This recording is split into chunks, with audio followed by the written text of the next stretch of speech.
Here we're told about the manna from heaven. I don't know if you've ever remember Moses was leading the children of Israel to pick manna from heaven. They would find manna from heaven on the ground each morning, the scripture says. Here they are picking up the manna from heaven on the ground each morning. Here in Exodus 16:14,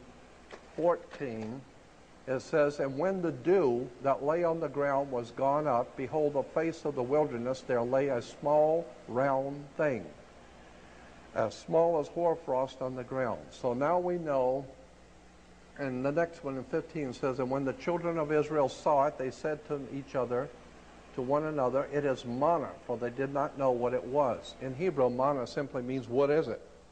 I mean, they tried this stuff and said, God, what is this stuff? You know? So what is it? They don't know. Well, what is it in Hebrew is manna. So they call it manna. Well, what is manna? The manna from heaven was a small round thing, and it says when the dew that was on the ground, of course, when the sun comes up, it evaporates, and behold, upon the face of the wilderness there lay a small round thing. Manna, meaning Hebrew, what is it? It had 7 characteristics from the old ancient world. Small, round, wafer-like, sweet, could be hard, can be melted, and it was obviously from heaven. Because when you ate the manna, you could talk to God. Well, now we found out manna was a small round thing, mushrooms. And here are the priest of Israel. Here's the Hebrew priest of Israel wearing a mushroom on his head. The mushroom headdress. I've often wondered, see, because the mushrooms were a hallucinogenic drug.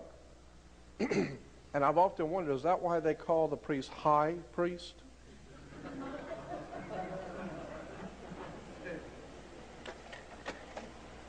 The sacred mushroom, the key to the door of eternity, the search for the sacred plant of the ancients, used to send the mind to another world and into the future.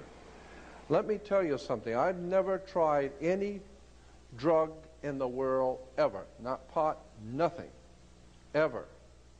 However, I am not so stupid as to not be well informed about the potentials for the mushroom. The magic mushroom, from all indication, is a sincerely important discovery that was made in the ancient and prehistoric world. This stuff works. The magic mushroom and other hallucinogenic drugs like that do something to the electromagnetic forces in the brain to open up your mind and open up your spirit to all kinds of profound things that you're just totally not aware of. So, while this is a hallucinogenic drug, nonetheless, this is a very important stuff here. Magic mushrooms are not to be laughed at. It is not a light thing. This stuff is very serious stuff. And that particular kind of mushroom is called a Amanita muscara. The sacred mushroom and the cross, John Allegro, the third man in charge of the Dead Sea Scrolls, wrote this book. The sacred mushroom and the cross, a study of the nature and origins of Christianity within the fertility cults of the ancient Near East by John Allegro. John Allegro was the number 3 man appointed by the state of Israel, England, and America in charge of the Dead Sea Scrolls. The top 3 men that were picked in the beginning were all fired because of what they said was in the Dead Sea Scrolls that was not supposed to be said. All 3 men were fired. There is Amanita muscara. Here in the catacombs of Rome, under the Vatican, you will find paintings in the old catacombs of Amanita muscara being the sacred tree of knowledge of good and evil. Well, the whole concept is if you take the mushroom, it opens up your mind to all kinds of off-the-wall things. And of course, you can talk to God. Here's a small group of mushroom heads. Here's another bunch of them.